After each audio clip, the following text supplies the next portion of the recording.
YouTube podcast world. What's up, family? You already know the name, man. Pays and Plays podcast here. Going to be giving you, finally, I can say this, going to be giving you week one college football bets. I can finally say that. We've been waiting for what, 6, 7 months? If you haven't already, follow me on Instagram, pays and plays underscore podcast. I be posting stories of like a bet. If I place a bet that I don't have on here, I usually put it on my story. And you can just check on everything that I have been doing on there. I have problems with people thinking that I don't actually bet what I'm saying I'm betting, which is weird. So that's why I post my ticket usually, even when when the cash is only when the cash is right. I'm gonna be honest on that. If I lose, I lose. When it comes to football, people will see what I'm talking about. I actually show you my win and loss for the week, week by week. But if it's a random bit pick and I'll be like, hey, like I got this for the night and it wins, I definitely do post it on there that I actually do it. So please don't ask me, do you really bet this? I mean, come on, bro. Is the Pope still Catholic? You feel what I'm saying? So don't ask that, man. But if you haven't though, you probably saw maybe the YouTube short I did make was saying New Mexico plus 13 and a half. I also posted that on Instagram too, and that's a perfect example of what I'm saying. I actually do this stuff, right? It's not like I'm just talking to talk like some other people. There's people that sit there and say they bet this, and that, and track record don't really show that. Not hating, no, I ain't gonna call nobody out on that. But the one thing I want people to realize about not only just college football, even NFL, but some of these point spreads, you rather be, well, in my opinion, I'd rather be giving points to be laying points to a certain extent, depending on the games. But I'm not going for no typical Ohio State minus 50 against like Akron, right? I'm not really doing that. I'm actually doing more of a closer, more of a realistic thing. We'll talk about that. So let's get right into it though. Thursday, I got Coastal Carolina plus 115 on the money line. They take on Jacksonville State. Now I know both of these teams pretty good last season because I betted with them or bet against. Well, I bet against Jacksonville State. I didn't bet against Coastal Carolina, but I kind of have a feeling on what both teams are. And listen, Vasco for Coastal Carolina will be the starting quarterback. I'm glad it's not Noah Kim from Michigan State. I'm so glad it's not him because yeah, I would have had a fit. So Coastal Carolina, man, they're a team that they have good receivers. They got one guy from the transfer portal from Penn State. They got some receivers, right? I know Pickney was their best receiver last year. He's in the NFL now. But I expect Vasco, who is a semi-dual threat guy, if nobody's open, he's going to take off and run it for. He can get you 5 to 10 yards depending on the situation. The defense for Coastal Carolina is not bad too. Their secondary is more still intact and strong, and that's what I really look for because when you play front seven, your linebacker core does matter too. But I feel like you can kind of just it's more plug and play with the front seven compared to the secondary. The secondary is probably more harder. Honestly, we could argue maybe the hardest position on defense nowadays. But when I look at Jacksonville State, the one issue they still have is quarterback problems, right? It's between Smothers and it's going to be between Zion Turner, who was a Connecticut transfer quarterback. I remember him a couple years ago when he played a little bit. I don't know if they do that, two quarterbacks, some stuff, that's a red flag to begin with because you don't know who your main guy is.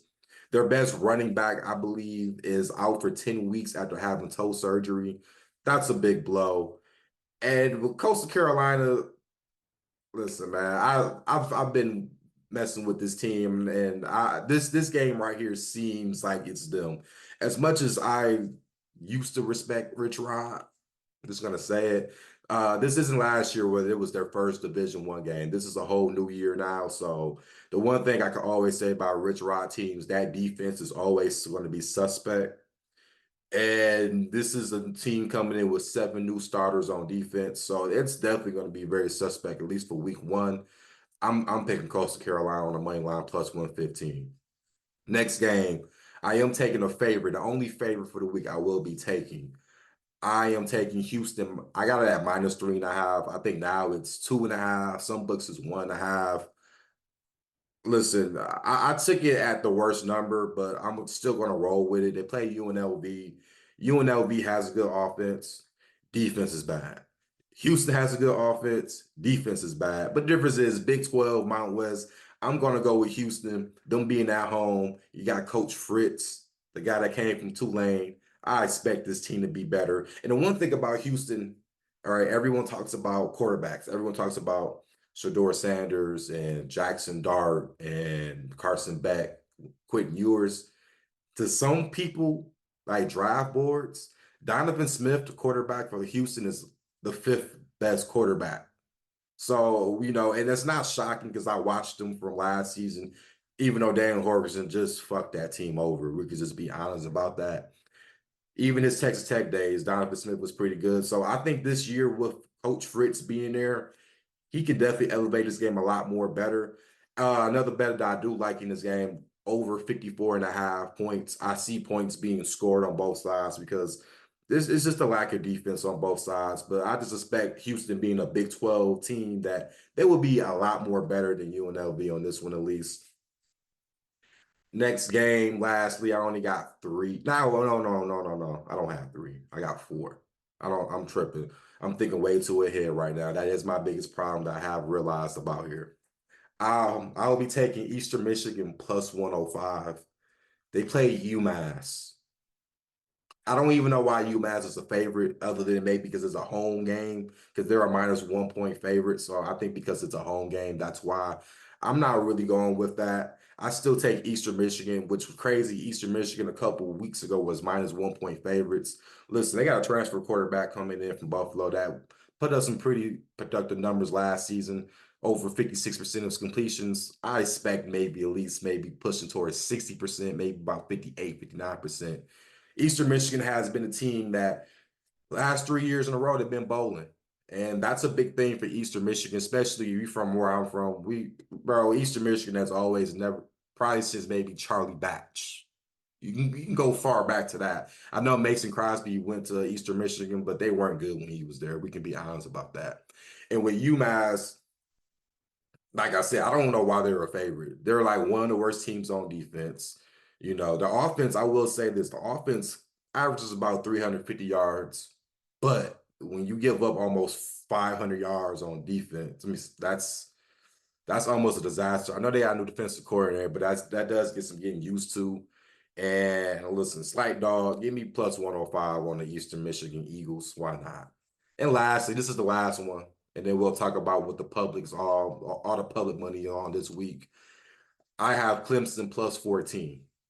Now they play Georgia, and I know it's Georgia, bro. And I know. Because I remember making a video similar to this last season when I was saying I know it's Georgia and all that.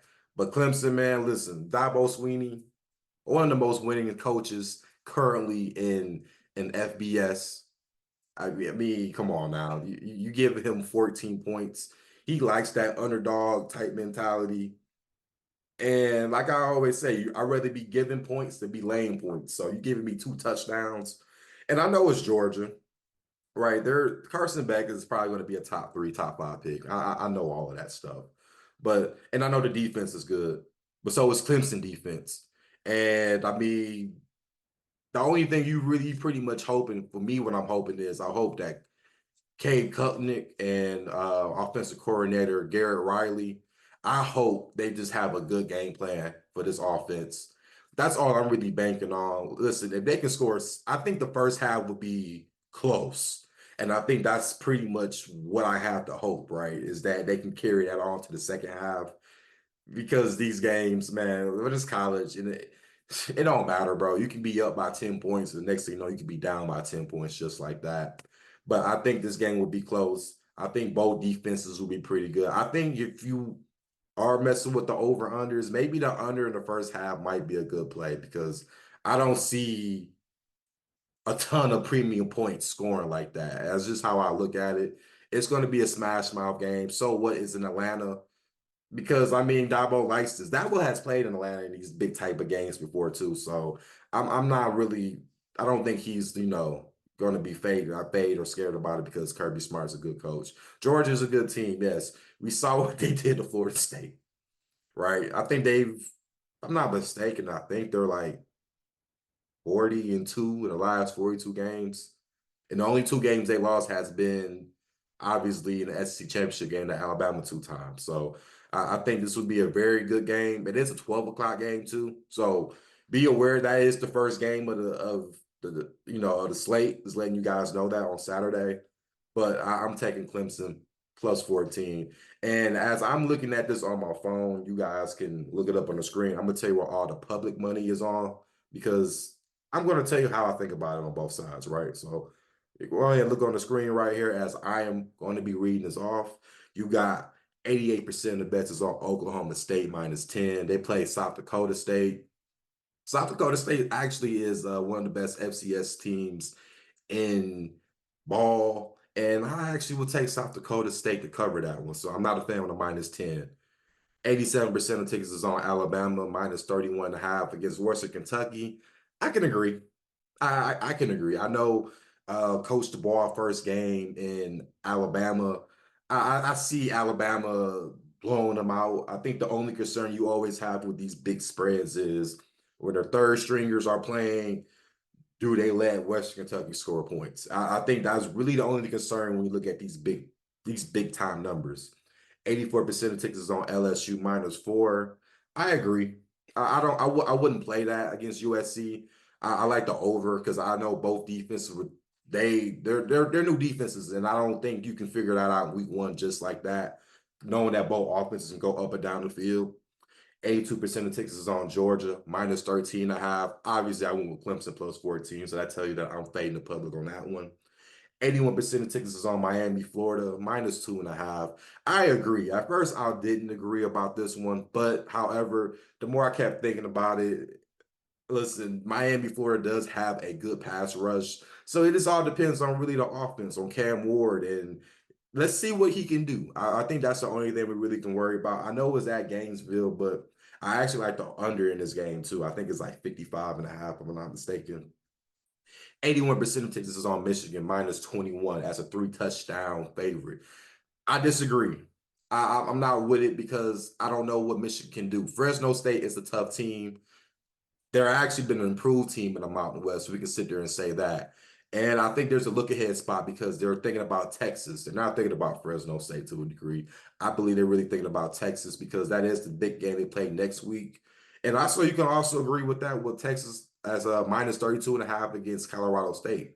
We've seen Colorado State actually be kind of improving good too. So I think both of those games, because both teams are thinking about the matchup next week, it may be some type of, hey, let's just get the game over with. It don't really matter about the score. I don't know, but as far as Michigan, I don't like 3-point touchdowns. I don't like that. 79% of tickets is on Michigan State minus 14. At one point, it was minus 11 against FAU. Child said take the over if you like to bet. Do what you please with that. I don't really care about Michigan State. And lastly, 75% of tickets is on Colorado minus 10. Crazy that this number at one point was minus 6.5 Colorado because all the sharps were all over North Dakota State when I believe it was 8.5 when it first opened. So going up to 10, they are a better team than North Dakota State, you would think. And I know there's a new coach for North Dakota State, but minus 10 points. I don't know about that one. Okay. That concludes my best bets for college football week one. And just thought about, like I said, man, 1 year anniversary with this YouTube channel.